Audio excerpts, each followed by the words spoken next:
Cécile Maisonneuve, bonjour. Bonjour. Vous êtes présidente de la Fabrique de la Cité, qui est un groupe de réflexion sur les innovations urbaines.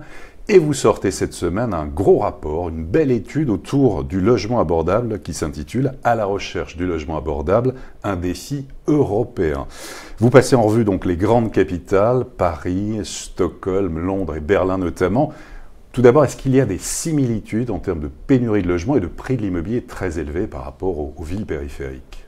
Effectivement, toutes les villes que vous avez citées, là on parle des capitales, mais on parle aussi des grandes villes européennes. On étudie aussi par exemple Bordeaux dans notre rapport.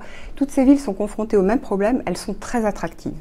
Et étant très attractives, elles attirent beaucoup de population, plus ou moins. Berlin, c'est 40 000 personnes de plus chaque année, c'est très important.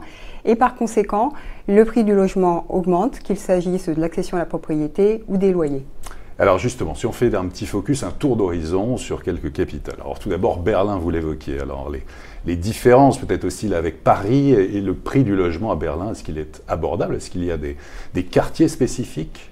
Alors, Berlin a longtemps été une ville très abordable. Le sujet de pénurie de logements abordables à Berlin est récent. Il est récent parce qu'en fait, il y a une déconnexion entre l'offre et la demande. Du côté de la demande, on a une ville de locataires. À 80%, ce sont des locataires, des ménages plutôt modestes. Berlin n'est pas une ville riche, c'est une capitale sans sièges sociaux. C'est une ville qui est 30%, un pouvoir d'achat 30% moins élevé que les autres grandes villes allemandes.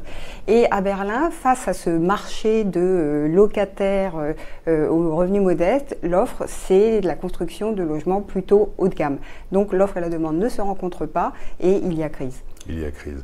Stockholm, si on fait le tour d'horizon. Alors la Suède, c'est un système très particulier. La Suède a mis en place depuis la Deuxième Guerre mondiale le système du logement pour tous. Mais littéralement, tout le monde a droit à un logement public sans condition de ressources. Ça, c'est la théorie. Ça, c'est la théorie et ça a été longtemps la pratique jusqu'à ce que ce système, si je puis dire, déraille. Il déraille parce qu'une grande partie du parc public a été vendue, parce que la Suède n'a pas construit assez de logements et parce que là encore, Stockholm est une ville ultra attractive. Donc aujourd'hui, par exemple, dans les quartiers les plus recherchés de Stockholm, à 18 ans, vous vous mettez sur une liste d'attente et vous aurez le logement de vos rêves au bout de 17 ans.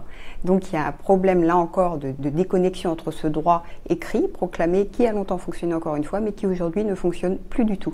Et du côté de Londres, alors Londres. Alors Londres, c'est pas nouveau, tout le monde le sait, Londres on est dans une problématique assez parisienne, très peu de foncier disponible, avec un sujet qui peut nous paraître étonnant vu d'ici, vu de Paris, c'est qu'il y a cette Green Belt, cette réserve foncière immense à Londres. Pourquoi? C'est la ceinture verte. Exactement. Oui. Pourquoi ne construit-on pas, ne prend-on pas quelques morceaux de cette ceinture verte, surtout qu'il y a le quart de cette ceinture verte qui est utilisée pour de l'agriculture intensive. Est-ce que ça vaut vraiment le coup d'aller cultiver des champs de pommes de terre aux portes de Londres?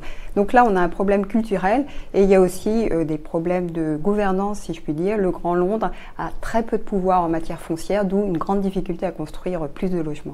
Alors à propos de difficultés à construire, là, quand on a fait ce petit tour d'horizon, on pense bien sûr aussi à Paris, où il y a peu de foncier, Paris où les prix de l'immobilier sont quand même très élevés. On est à près de 10 000 euros du mètre carré, 9 600 euros par mètre carré en moyenne, nous disent les notaires, et ça va continuer comme ça de progresser. Il n'y a pas vraiment d'endroit où on peut construire à Paris, le 17e un petit peu, la ZAC rive gauche dans le 13e arrondissement. Là aussi, c'est un problème sur le logement abordable. Où construire ? Paris, c'est vrai qu'on est dans une capitale tout à fait atypique du point de vue de la densité. La densité de Paris, il faut la comparer à celle du Caire, à celle de Dhaka au Bangladesh. On n'est pas du tout dans la densité européenne. Donc densité très élevée, plus de 20 000 habitants au kilomètre carré quand même, et quasiment plus de foncier disponible. La période des grandes ZAC est terminée. Donc aujourd'hui, c'est pas sur du nouveau foncier qu'on va pouvoir construire à Paris. Il faut imaginer d'autres solutions. Mais alors quand on nous dit, et les politiques nous disent, pour faire baisser les prix de l'immobilier, il faut construire plus, il y a une fatalité. À Paris, c'est pas prêt de baisser, à moins d'une crise économique majeure, c'est pas prêt de baisser à Paris. Intramuros. Voilà, oui, il faut construire plus, mais oui, il faut peut-être regarder au-delà du périphérique pour résoudre la problématique parisienne. Dans Paris, il y a des solutions qui sont par définition limitées. Je pense à la conversion de bureaux en logements, mais là, c'est très cher et ça demande dans tous les cas un très très fort volontarisme public. On peut penser à de la modularité, là encore. On peut penser à la construction vers le haut ou vers le bas, le basement à la londonienne. Est-ce qu'on peut pas l'importer à Paris? Mais là encore, ce sont des solutions qui ne sont pas à la hauteur du problème, à la hauteur de la demande de logement abordable. Donc, il faut passer le périph' et il faut aller voir du côté de la première et de la deuxième couronne.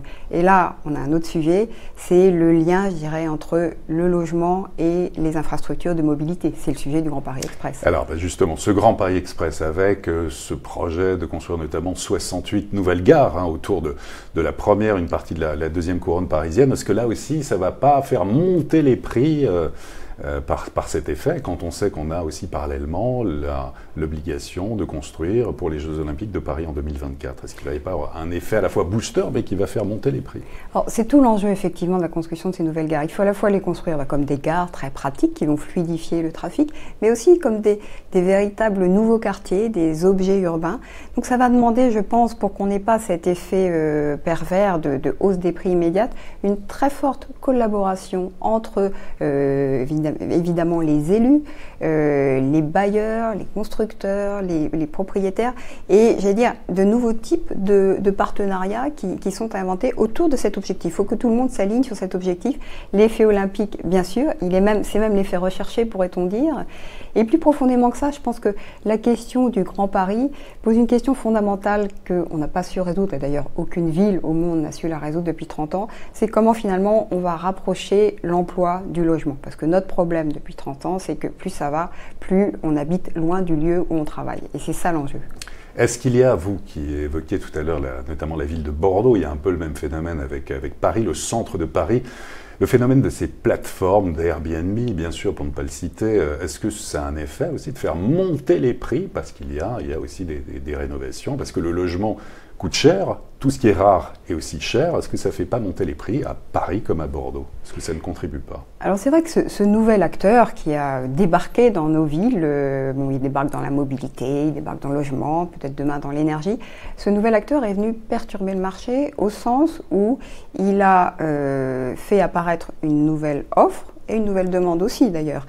Alors, il n'y a pas que des effets pervers. Je pense par exemple à ce qui se passe à Lisbonne. Le vieux Lisbonne, c'est magnifique, mais jusqu'à une période récente, les immeubles n'étaient pas du tout entretenus, faute d'investisseurs pour remettre ces immeubles, j'allais dire, dans des normes plus modernes. Eh bien, un des effets Airbnb, je ne dis pas que ça a été uniformément positif, loin de là, un des effets Airbnb, ça crée un business model, et derrière, il y a de l'investissement pour de la rénovation.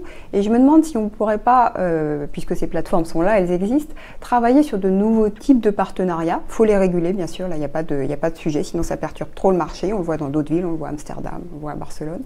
Mais on pourrait aussi imaginer d'autres partenariats. On a un immense chantier de la rénovation énergétique de l'immobilier ancien, particulièrement dans nos villes, et peut-être qu'il y a des solutions à trouver, là encore, avec ce nouvel acteur qui est bien présent.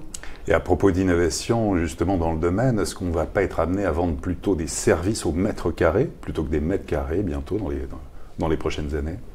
C'est effectivement la tendance. On voit bien déjà dans certaines expérimentations aux États-Unis sur des services à mobilité. Par exemple, vous louez ou vous achetez un appartement, vous n'êtes pas tout à côté d'une ligne de transport public, eh bien certaines grandes plateformes de mobilité, Uber pour ne pas les citer, avaient travaillé avec des promoteurs pour offrir une sorte de chèque mobilité où on vous permet d'aller jusqu'au transport public. Ça va peut-être devenir un modèle.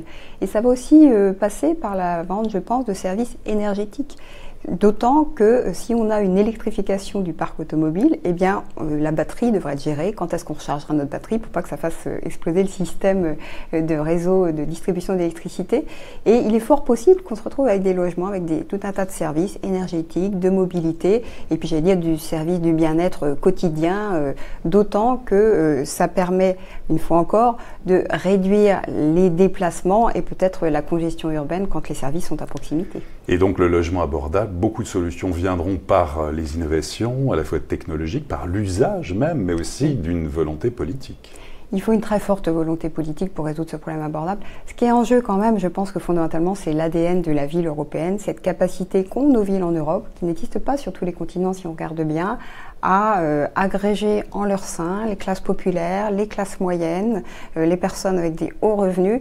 Et aujourd'hui, le sujet qu'on voit à travers le sujet du logement abordable, c'est cette éviction des classes moyennes de nos grandes villes européennes. Ce qui veut dire que c'est possible ? Si on regarde par exemple ce qui se passe à Pittsburgh, en Pennsylvanie, il y a un exemple très intéressant de volontarisme politique. La ville de Pittsburgh a décrété que son objectif, c'était que les ménages de Pittsburgh dépensent maximum 45% de leurs revenus en logement, mobilité et énergie. C'est-à-dire qu'on a inversé le point de vue, on se met du point de vue de l'usager et on regarde ce qui lui reste à la fin du mois quand il a payé tous les services pour vivre en ville en fait. Cécile Maisonneuve, merci beaucoup. Merci. Et à très bientôt pour une prochaine édition du Club Imo.